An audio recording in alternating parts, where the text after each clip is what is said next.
following a cranioplasty.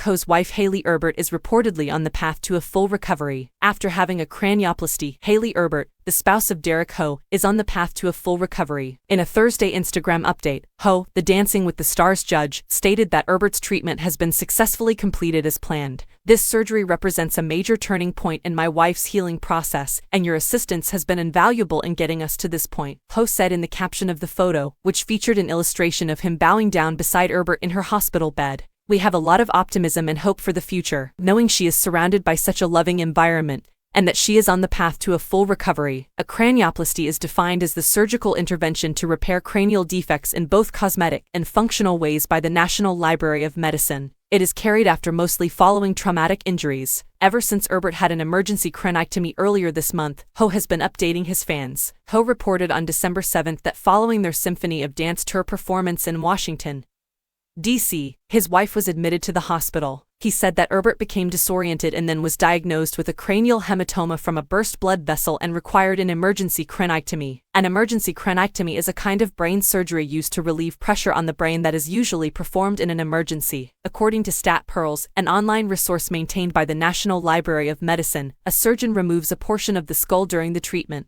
and that piece is later replaced during a surgery known as a cranioplasty.